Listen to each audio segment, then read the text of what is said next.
Tuhan. Tuhan sudah buat kota ini aman. Tuhan sudah buat kota ini begitu indah sehingga kita bisa menikmatinya tiap hari dengan udara yang sehat, dengan keadaan situasi yang aman dan tentram dibandingkan dengan kota-kota yang lain ya. Tentu mari kita bersyukur kepada Tuhan. Nah, Amen. karena hari ini pengucapan syukur, jadi tidak jauh-jauh khotbah saya di hari ini saya mau membicarakan tentang mengucap syukur, tapi dalam segala hal ya, mengucap syukur dalam segala hal. Namun sebelum itu kita harus tahu dulu apa itu mengucap syukur. Apa itu mengucap syukur? Nah, syukur atau berterima kasih adalah perasaan atau penghargaan oleh penerima berkat atau penerima kebaikan dari orang lain. Jadi kita bisa atau berbentuk hadiah atau bantuan, kemurahan hati lainnya dari orang lain kepada kita ya. Kata itu berasal dari kata Latin gratus yang berarti menyenangkan atau bersyukur. Jadi itu dia pengertian mengucap syukur, saudara. Jadi di dalam pengertian ini bisa dikatakan bahwa untuk kita mengucap syukur harus ada hal baik dulu. Ya, untuk dalam pengertian ini di Wikipedia. Tapi Tuhan inginkan orang untuk belajar mengucap syukur dalam segala hal, bukan hanya untuk mengucap syukur dalam keadaan baik saja, saudara ya. Perintah Paulus kepada jemaat mengucap syukur dalam segala hal. Mengapa, saudara, kita harus mengucap syukur dalam segala hal? Perintah Paulus pada jemaat adalah bersukacitalah senantiasa. Satu perintah yang ingin kita taati, namun kenyataannya, saudara, dalam realitanya kehidupan kita seringkali membuat kita tidak mungkin untuk menaatinya. Saudara, untuk bersukacita saat ada hal yang menyenangkan memang tidak begitu sulit untuk kita lakukan ya. Saat orang dapat berkat melimpah, saat orang mungkin dikaruniai kendaraan baru atau rumah baru, tentunya tidak sulit untuk kita mengucap syukur kepada Tuhan.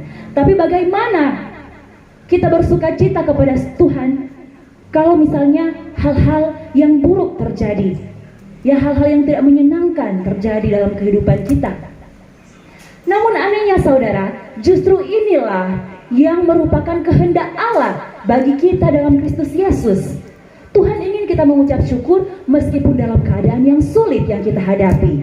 Mari untuk itu kita baca bersama-sama, kita buka Alkitab kita di dalam 1 Tesalonika ayat 5. 1 Tesalonika 5 ayat 16 hingga ayatnya yang ke-18. 1 Tesalonika 5 ayat 16 hingga ayatnya yang ke-18. Haleluya, amin. Sudah dapat, mari kita bangkit berdiri, kita akan bacakan ayat ini secara bersama-sama dengan suara yang nyaring. 1 Tesalonika 5 ayat 16 hingga ayatnya yang ke-18. Ayat 16, bersukacitalah senantiasa, tetaplah berdoa, mengucap syukurlah dalam segala hal, sebab itulah yang dikehendaki Allah di dalam Kristus Yesus bagi kamu. Puji Tuhan. Amin. Jadi saya garis bawahi yang ayatnya yang ke-18. Mengucap syukurlah dalam segala hal, sebab itulah yang dikehendaki Allah di dalam Kristus Yesus bagi kamu, bagi kita semua, saudara. Ya, jadi di pembacaan kita di hari ini mengandung 3 kata yang harus kita lakukan. Ya, 3B, bersukacita, berdoa, dan bersyukur. Bersukacita senantiasa, tetaplah berdoa, dan bersyukurlah dalam segala hal. 3B, bersukacita, berdoa, bersyukur. Bukan baku marah, baku maraju dengan baku buang muka, saudara. Bukan itu. Bersukacita, berdoa, dan bersyukur. Mudah ya pastinya untuk kita ucapkan. Tetapi untuk dilakukan setiap hari dalam setiap kesempatan, itu tentunya bukan perkara yang mudah, saudara. Bukan perkara yang mudah. Namun jika kita melakukannya, maka tindakan ini akan merubah keseluruhan pandangan kehidupan kita, saudara. Jadi bagaimana kalau misalnya di tengah jalan torang pe oto atau torang pe motor tiba-tiba mogok? Apakah yang torang lakukan? Pilihan pertama, Apakah orang mengucap syukur Pak Tuhan, berdoa minta pertolongan Pak Tuhan, supaya Tuhan kirimkan orang untuk menolong kita di tengah jalan yang mungkin jauh dari kota, jauh dari pompa bensin atau bengkel dan lain sebagainya? Ataukah orang mau bersungut-sungut? Padahal itu kesalahan orang sendiri, tidak periksa dulu kendaraan sebelum orang berangkat. Mana yang orang lakukan terlebih dahulu?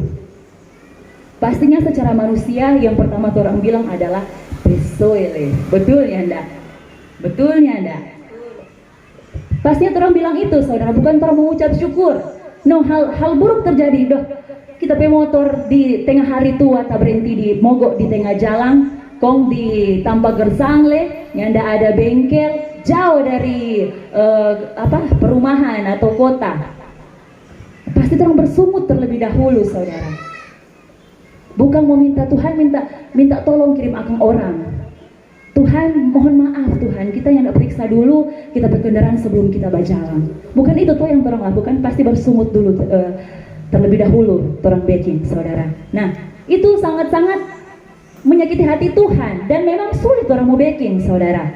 Nah, dikatakan di ayat ini adalah merupakan kehendak Allah bagi kita untuk mengucap syukur dalam segala hal.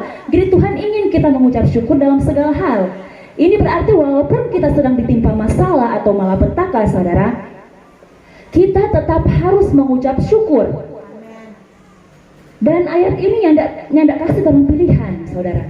Ayat ini nyanda tertulis mengucap syukur dalam segala hal. Tapi, nyanda ada pilihan lain selain mengucap syukur, saudara, ya. Kalau kita tidak mengucap syukur dalam segala hal, berarti kita sedang tidak berada dalam kehendak Allah, sedang mengingkari, tidak taat dan melawan kehendak Allah. Nah, jadi saudara, apa implikasi ayat ini? Ayat ini berarti dengan tidak mengucap syukur dalam segala hal, kita sedang berada di luar jalur kehendak Allah dan sedang memberontak terhadap kehendak Allah dalam kehidupan kita. Nah, tindakan tidak mengucap syukur adalah satu tindakan pemberontak yang halus terhadap Allah. Kalau misalnya kan orang kalau di kantor, orang atasan, kita dan teman-teman misalnya di dinas lain dan dia bercerita, duh rompe kalis kok panjaha. Mar dia kok kalau panjahadang nyanda jaga berontak dang. Dia jahamar alus. Nah, jahamar alus ini DP intinya DP kata-kata ini dang. Dia kalau marah DP kata-kata tajam sampai bakuna di hati, bukan di fisik, di hati. Udah, oh kalau terangnya ada no, kalau terang pe kaban dia kasar mulu gitu. Marah dang, mar secara halus dang, mar bacucu.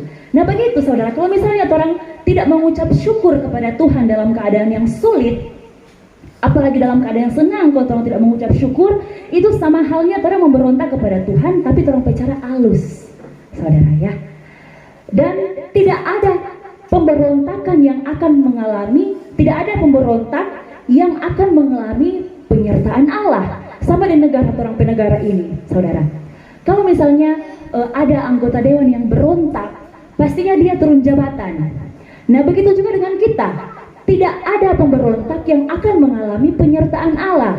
Nah ini merupakan suatu kenyataan yang dapat dilihat dengan mengamati orang-orang di sekitar kita. Orang yang selalu mengeluh dan negatif seringkali tidak mengalami penyertaan Allah dalam hidup mereka. Karena apa? Karena tidaklah mungkin Allah menyertai orang yang tidak taat dan melawan Allahnya, saudara. Saya mau sedikit bercerita, kalau misalnya orang terlalu banyak bersungut-sungut, orang yang mengucap syukur pada Tuhan dalam keadaan orang susah, itu DP aura negatif itu menular. Kita mau cerita sedikit, kita tapi papa ini DP orang suka sekali mengeluh.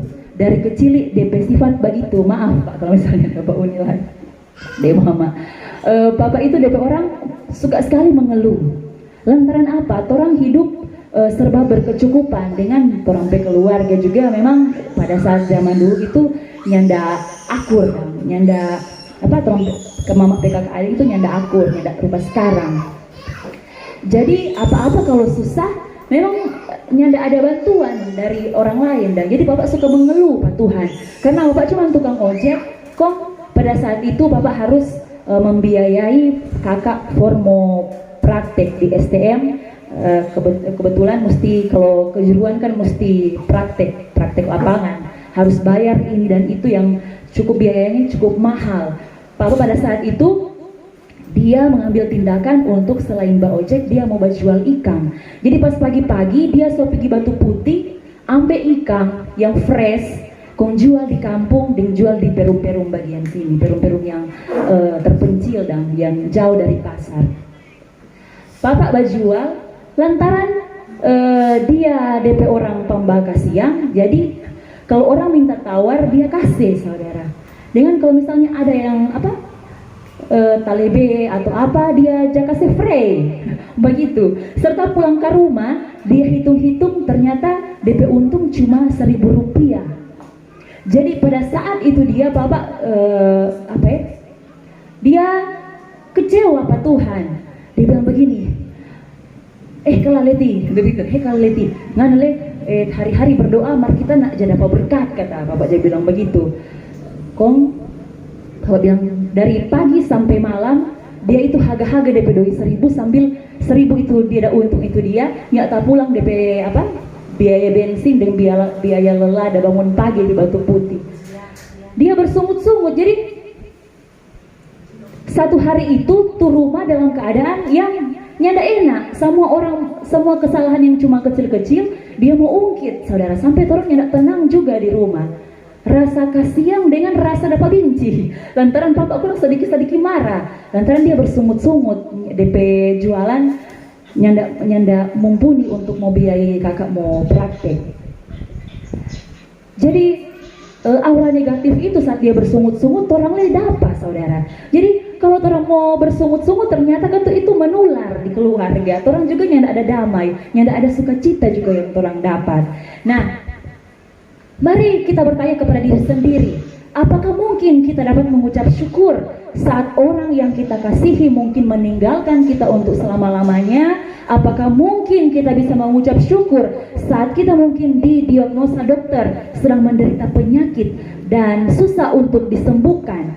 Ataupun saat kita diterpa malapetaka atau hal-hal yang buruk terjadi saudara. Nah waktu tahun lalu kita diizinkan Tuhan untuk mengidap sakit paru-paru waktu itu. Jujur saja kita bersungut-sungut kepada Tuhan. Tuhan, siapa ada orang di sana tukang baroko satu hari dengan bungkus-bungkus yang hobi sekali nggak baca ke dompet kesehatan. Siapa orang yang sakit paru-paru tapi kita yang paling anti dengan asap rokok saja. Siapa kita yang mesti sakit paru-paru Tuhan, kita bilang begitu. Tapi itulah Tuhan ingin orang belajar untuk mengucap syukur meskipun dalam keadaan yang sulit kita hadapi. Kita apa saja susah saudara. Mau bicara itu tenggorokan suara yang tidak mau tak keluar sampai tuh suara sama yang monster kalau jaga bahasa keluar suara. Karena memang sakit sekali mesti keluar suara. Tapi puji Tuhan dengan melakukan pengobatan, puji Tuhan semuanya sembuh dan Tuhan masih mengizinkan saya untuk melayani pekerjaan Tuhan di tempat ini. Itulah Tuhan, karena segala yang Ia rencanakan adalah semuanya baik, saudara. Justru lewat penyakit itu kita ada alami kita bersuara ini semakin membaik dari sebelum-sebelumnya, saudara. Kita bersuara bisa keluar secara lebih baik, lebih lantang daripada sebelum-sebelumnya kita sebelum kita sakit paru-paru itu, saudara. Puji Tuhan, itulah Tuhan. Ya. Tuhan mengizinkan sesuatu terjadi dalam kehidupan kita itu mendatangkan kebaikan. Kita harus mengucap syukur dalam keadaan segala hal. Ini memberitahu kita bahwa hal mengucap syukur itu sama sekali bukan persoalan perasaan, tetapi persoalan ketaatan. Jadi bukan apa yang orang rasa, tapi persoalan ketaatan. Persoalannya adalah apakah kita akan taat atau tidak. Namun mengapa saudara?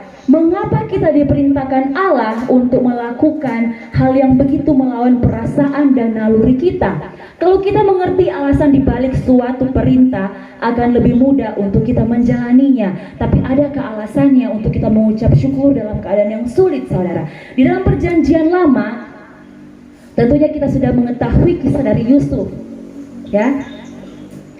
Dia tidak tahu kenapa saudara-saudara ini membenci dia, sampai tahap mau ingin membunuh Yusuf, saudara. Yusuf yang awalnya adalah anak kesayangan dari bapaknya Yakub, akhirnya dikhianati saudara-saudaranya sendiri dan dijual ke dalam perbudakan di Mesir. Jadi Daud di usianya yang masih muda, di usianya 17 tahun sampai dengan 30 tahun, saudara. Hidup Yusuf tidak lepas dari masalah yang berakhir dengan dia dimasukkan ke dalam penjara karena difitnah oleh istri Potifar yang meniso itu, saudara, yang genit itu, saudara. Nah, di sini kita lihat bahwa Yusuf ini kelihatannya tidak berbuat salah. Tetapi mengapa hal-hal yang buruk terus terjadi dan menimpa dia, saudara? Di dalam Kejadian 50 ayat 20, Yusuf berkata, kita harus dengarkan ini, saudara, ayat ini. Memang kamu memaksudkan untuk melakukan yang jahat terhadap aku, tetapi Allah memaksudkan semua itu untuk kebaikan, yakni memelihara hidup satu bangsa yang besar, saudara. Bayangkan, Yusuf ini anak yang baik-baik, dia ini anak kesayangan dari bapaknya, saudara. Tapi kenapa DP kakak begitu jahat kepada dia, saudara, ya? DP kakak iri kepada dia, sampai dia tidak tahu kenapa dia mesti dijual, sampai kisah hidupnya sangat sulit untuk kita cerna, saudara. Untuk kita bayangkan sendiri juga, saudara. Sakit menjadi Yusuf, dihianati sama keluarga sendiri. Nah, Yusuf harus menjalani semua kejahatan yang menimpanya, yang akhirnya membawa dia ke kedudukan sebagai orang yang paling penting di Mesir. Nah, tujuannya dari segala hal yang buruk di dalamnya adalah agar Yusuf berada di dalam posisi yang dapat dipakai Allah untuk menyelamatkan satu bangsa. Jadi, saudara, ketika kita mungkin menghadapi hal-hal yang sukar untuk kita lalui, kita minta kekuatan kepada Tuhan, tapi Tuhan ujung-ujungnya juga memberikan kita masalah yang tidak ada DP habis, justru lebih berat. Ingatlah, saudara, bahwa setiap masalah atau pergumulan yang kita hadapi itu juga untuk menguatkan kita. Tuhan melatih kekuatan kita karena kita minta kekuatan dari Tuhan. Jadi Tuhan latih orang kekuatan supaya orang jadi lebih kuat, saudara, untuk menghadapi ataupun untuk dipercayai memimpin ataupun menghadapi persoalan-persoalan yang lebih besar. Itu, saudara, ya. Jadi jangan kita menganggap Tuhan jahat saat kita meminta kekuatan, kesabaran, tapi Tuhan memberikan kita pergumulan yang lebih besar. Karena itulah bentuk kasih sayang Tuhan kepada kita. Tuhan mau kita lebih kuat dan lebih sabar menghadapi segala persoalan dengan persoalan yang lebih besar. Ya, jadi istilahnya orang naik kelas, saudara. Jangan mau jadi anak TK terus. Dari pelajaran cuman ABC terus. Orang mesti naik kelas. Orang mesti tahu rumus-rumus dari pelajaran-pelajaran yang Tuhan kasih supaya nantinya orang tahu cara bertindak, saudara, ketika kita menghadapi permasalahan yang lebih besar. Ya, kita mungkin tidak tahu apa alasan dibalik semua hal yang buruk yang sedang menimpa diri kita. Tetapi apakah kita dapat meyakini bahwa sekalipun dalam situasi yang paling parah, ingatlah, saudara, Allah tetap berdaulat dan memegang kendali kehidupan kita. Nah, keyakinan inilah yang membuat kita dapat mengucap syukur dalam segala hal. Jadi, alasan pertama mengapa kita dapat mengucap syukur dalam segala hal adalah karena kita meyakini bahwa Allah tetap berdaulat atas hidup kita. Amin. Tidak kira, saudara, dalam situasi apapun, mau susah, mau senang, Tuhan tetap berdaulat dalam kehidupan kita. Itulah mengapa kita harus mengucap syukur.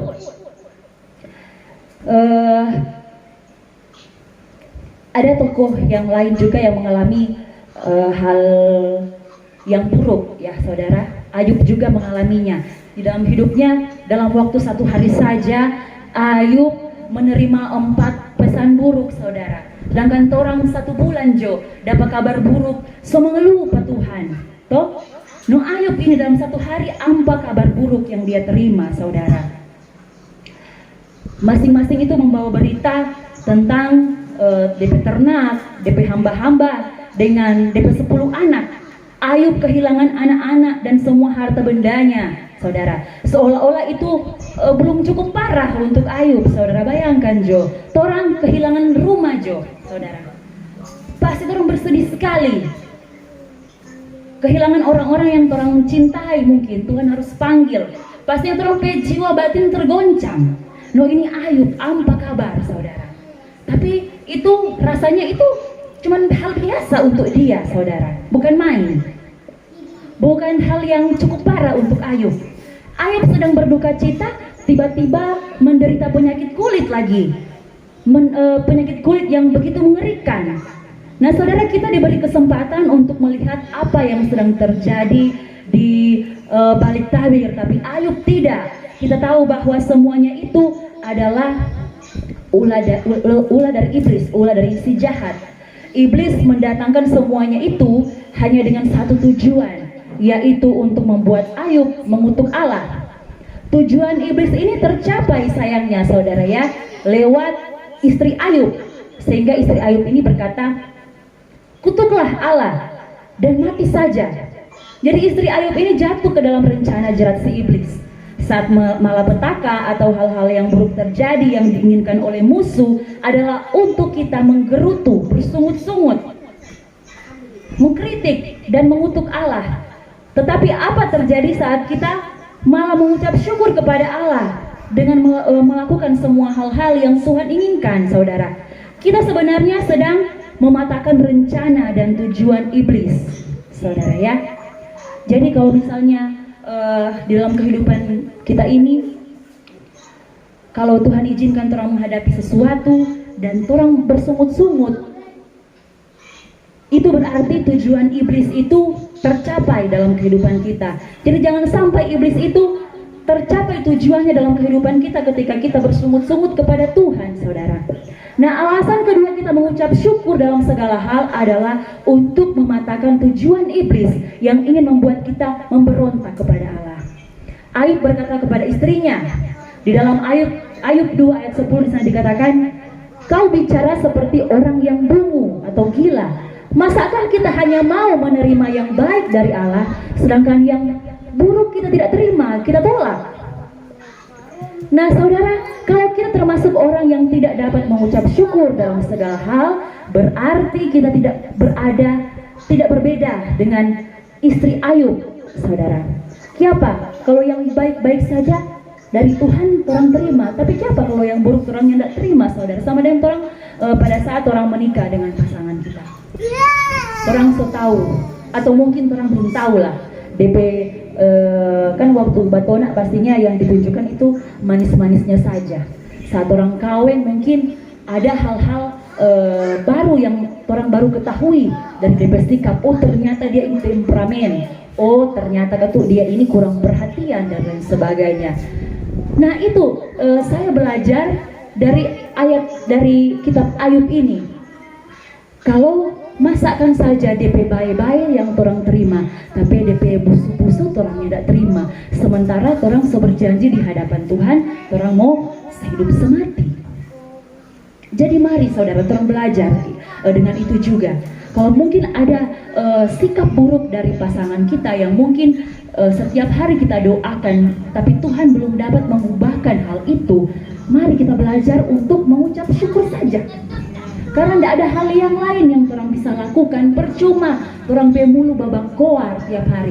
Stop ngana bamabo, stop ngana babaroko, stop ngana bergaul dengan orang-orang yang tidak beres, stop ngana pulang-pulang pagi. Kalau sudah jadi tabiat saudara, susah untuk dirubah. Apa yang orang harus lakukan? Kalau misalnya orang paksa-paksa terus, tentunya sakit hati, toh timbul penyakit dalam hati kita. Doakan saja saudara, itu hal yang paling akhir, usaha terakhir yang kita harus lakukan. Kalau misalnya lama dia mau berubah, tanamkan Jo orang ini di hati ayat ini. Masa DP baik-baik orang terima pun DP busuk-busuk orang yang terima. Sambil mengucap syukur kepada Tuhan dan tetap berdoa untuk diubahkan. Haleluya. Jadi kita dapat melihat setidaknya dua alasan ya mengapa kita mengucap syukur senantiasa. Yang pertama adalah keyakinan kita bahwa Allah tetap pegang kendali, tidak kira seburuk apapun situasinya. Yang kedua, dengan mengucap syukur dalam segala hal, kita sebenarnya sedang mengalahkan tujuan iblis dalam kehidupan kita.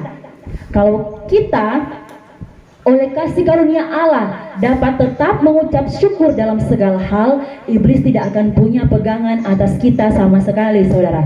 Dengan cara demikianlah kita memuliakan Allah di dalam kehidupan kita.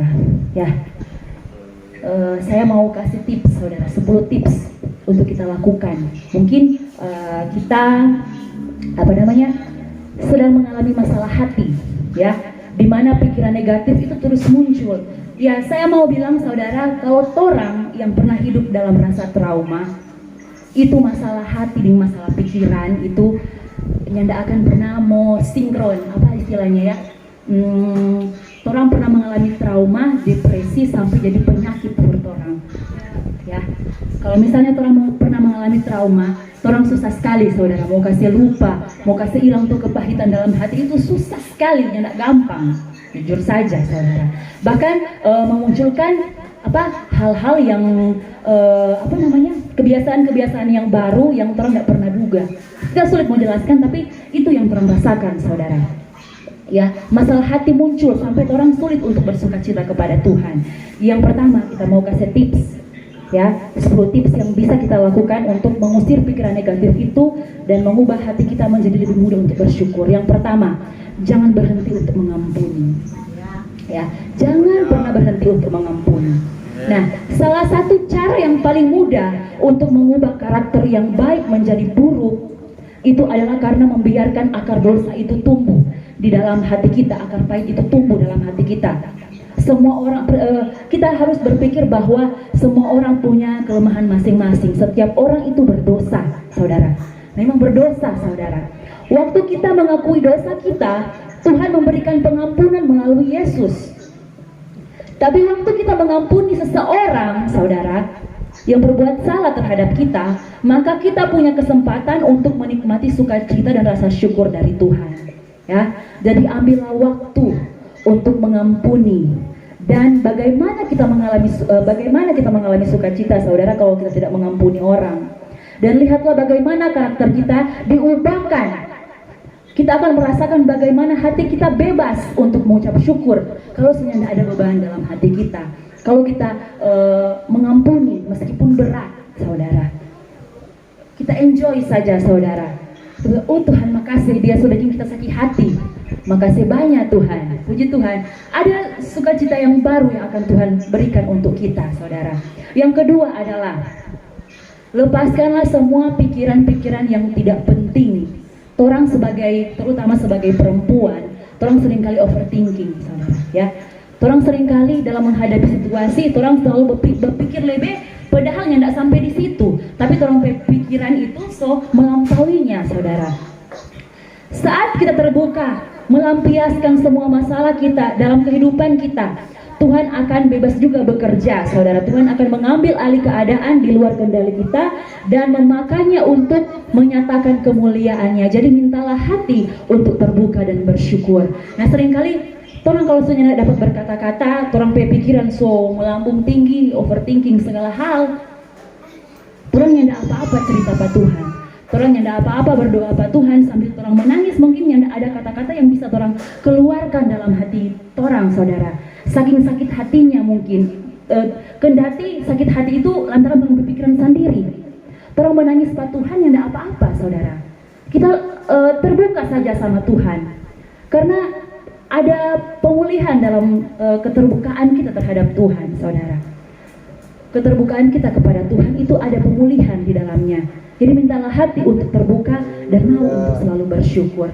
Yang ketiga adalah pilih untuk tetap bersukacita.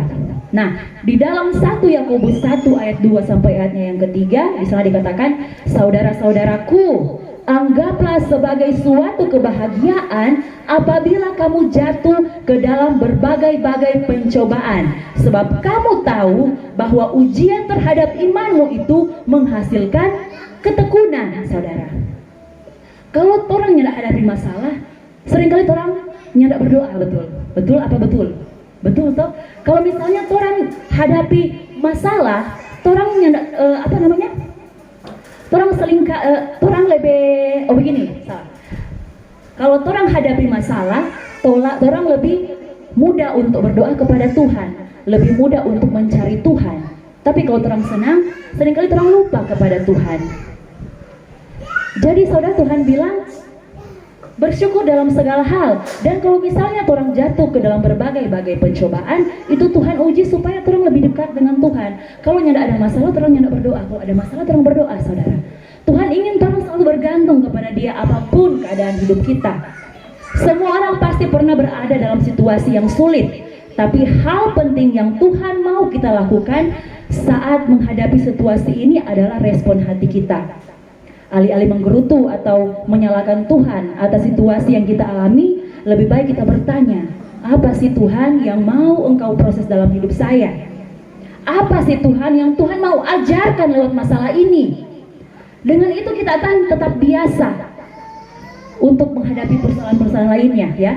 Kita bisa menghadapinya tanpa harus kehilangan sukacita, saudara, ya. Kita bisa karena terbiasa. Itu DP kata-kata apa itu? Kata-kata hiasan, ya. Bisa karena terbiasa. Sama terang kalau misalnya Bapak pimpin ibadah. Dulu kita kalau mau pimpin ibadah, kita yang tidak mau jadi, saudara, mau keluar kata-kata itu, nento apa tuh yang kita jaga bilang. Tapi karena diberikan kesempatan, sudah terbiasa, akhirnya terang bisa. Ya, meskipun tetap terang masih terus belajar, tapi itulah Tuhan. Tuhan proses kehidupan kita supaya terang terbiasa. Dalam masalah hidup, enjoy saja. Ngapain terang mau khawatir? Kita punya Tuhan yang besar.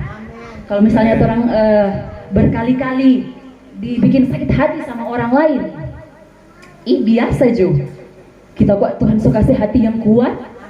Kalaupun saudara saya mau bilang, kalaupun orang masih terluka dengan kata-kata orang mulai belajar. Meskipun orang sakit hati, orang berkata, "Kia pasuk kuat."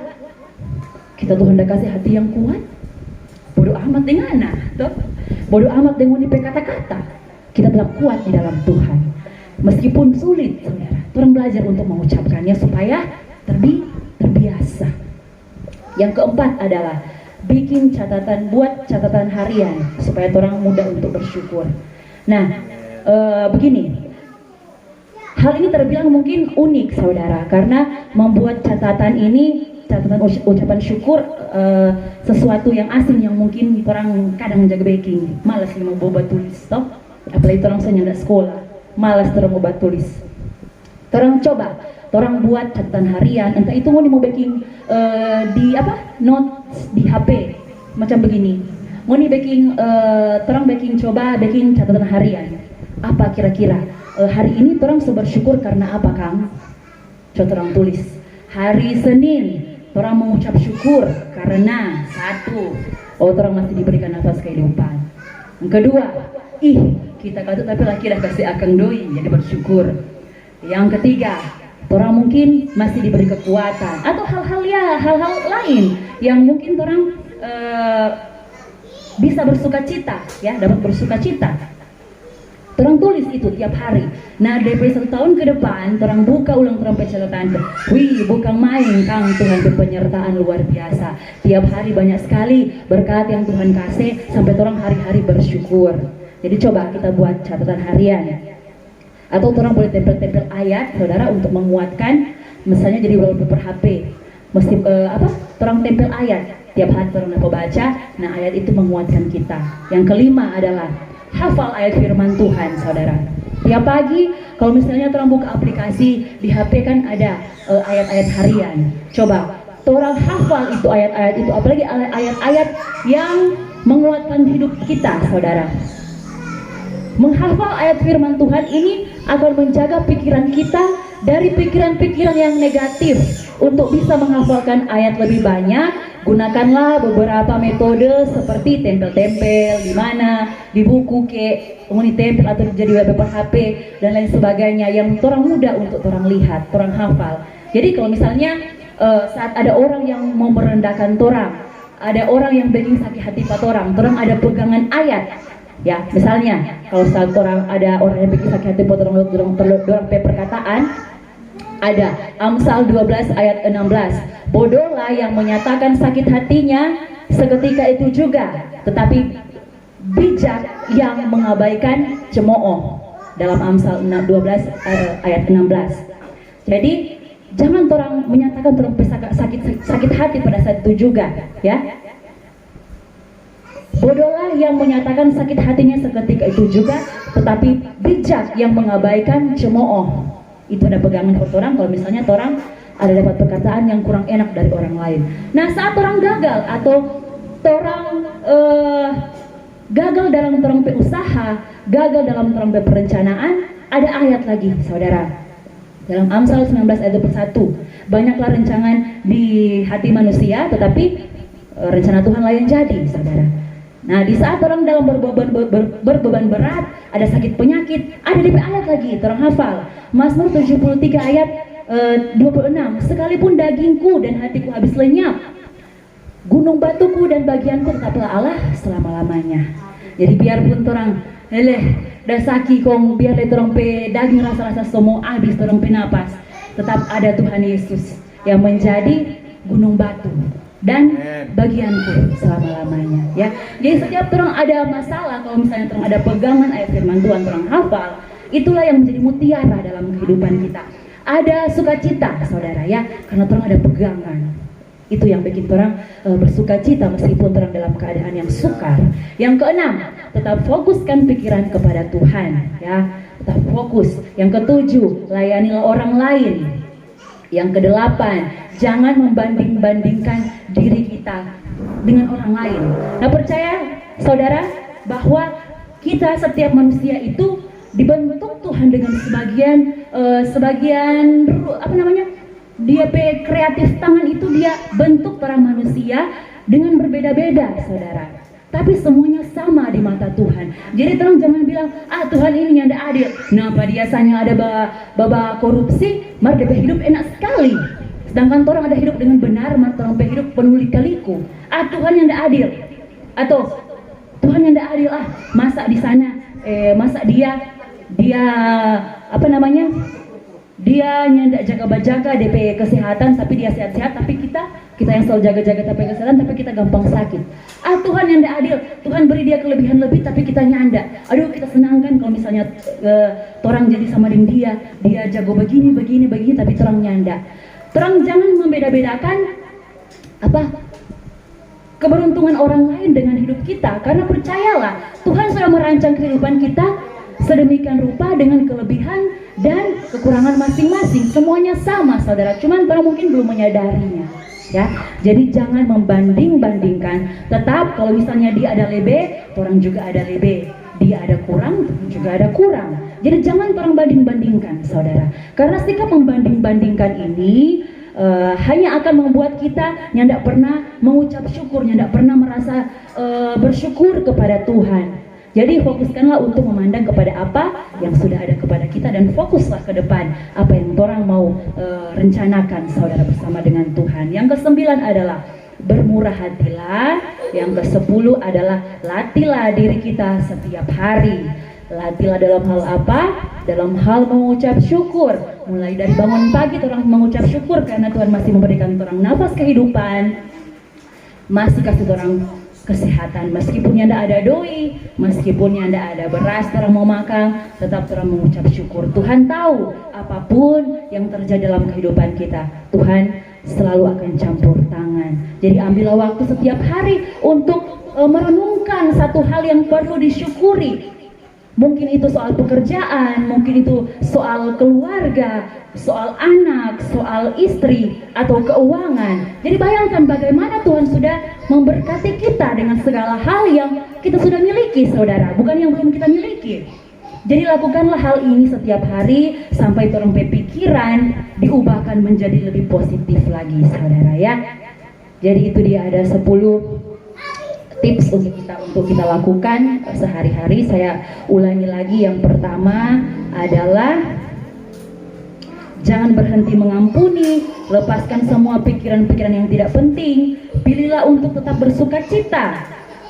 Kita buat catatan harian, kita hafal ayat firman Tuhan, tetap fokus pikiran kita kepada Tuhan, layanilah orang lain, meskipun layanilah orang lain dengan semua yang kita miliki, lewat juga pekerjaan kita, atau kita sebagai seorang ibu, mari kita layani keluarga kita dengan baik. Jangan membanding-bandingkan diri kita dengan orang lain, bermurah hatilah dan latihlah selalu diri kita untuk setiap hari mengucap syukur dalam hal-hal kecil apapun ya.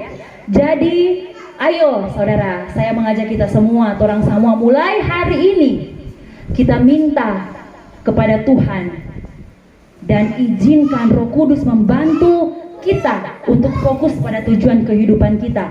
Mari orang memilih untuk bersuka cita dibandingkan stres dan khawatir, saudara. Semoga dengan melakukan hal ini, orang lain juga bisa melihat, saudara. Orang lain bisa melihat sukacita dari Tuhan yang terpancar lewat hidup kita dan terberkati oleh sikap hidup kita yang selalu mengucap syukur. Ada amin. Mari kita sama-sama berdiri, kita letakkan